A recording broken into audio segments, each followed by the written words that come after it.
അമേരിക്കയും ഇസ്രയേലും ആക്രമണം കടുപ്പിച്ചിട്ടും ഇറാൻ ഇല്ലാതായെന്ന ട്രംപിന്റെ വാദങ്ങൾ ലോകരാജ്യങ്ങൾ മുഖവിലക്കെടുത്തിട്ടില്ല. ഇപ്പോൾ അമേരിക്കയിൽ നിന്ന് വരുന്ന റിപ്പോർട്ടുകൾ ട്രംപിനെ പോലും ഞെട്ടിക്കുന്നതാണ്.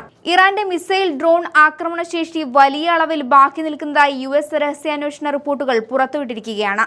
ഗൾഫ് മേഖലയിലാകെ കനത്ത നാശമുണ്ടാക്കാൻ കഴിയുന്ന ആയുധങ്ങളും ലോഞ്ചിംഗ് സംവിധാനങ്ങളും ഇറാന് ഇപ്പോഴും ഉണ്ടെന്ന രഹസ്യ റിപ്പോർട്ടുകളാണ് ഇപ്പോൾ പുറത്തുവരുന്നത്.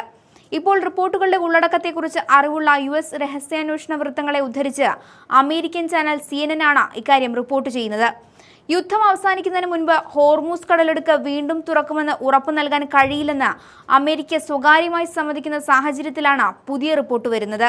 ഇറാന്റെ മിസൈൽ ലോഞ്ചറുകളിൽ പകുതിയും തകരാതെ അവശേഷിക്കുന്നതായി US ഇന്റലിജൻസ് റിപ്പോർട്ടുകളിൽ ഉണ്ടെന്ന് CNN വ്യക്തമാക്കുന്നു.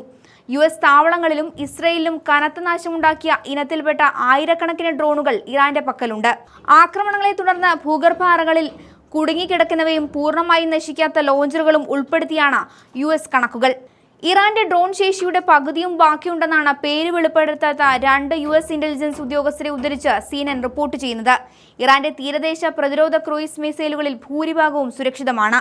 ഹോർമൂസ് കടലിടുക്കിലെ കപ്പൽ ഗതാഗതത്തിന് ഭീഷണി ഉയർത്തുന്നത് ഇറാന്റെ ഇത്തരം മിസൈലുകളാണ്. ഇറാന്റെ പ്രധാന നാവികസേന വലിയ തോതിൽ തകർക്കപ്പെട്ടെങ്കിലും IRGCക്ക് കീഴിലുള്ള നാവികസേനയുടെ പകുതിയും ഇപ്പോഴുണ്ട്.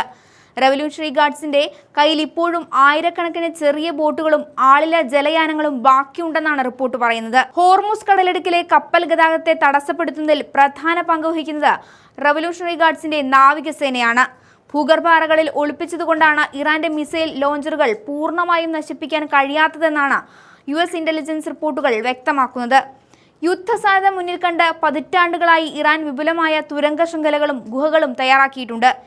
ഇവിടെയാണ് മിസൈൽ ലോഞ്ചറുകളും ഡ്രോണുകളും ഒളിപ്പിച്ചിരിക്കുന്നത്.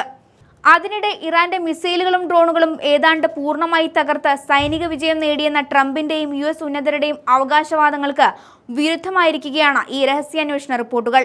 3 ആഴ്ചയ്ക്കുള്ളിൽ US സൈനിക നടപടികൾ പൂർത്തിയാക്കാനാവുമെന്ന ട്രംപിന്റെ അവകാശവാദത്തിനും എതിരാണ് ഈ റിപ്പോർട്ട്.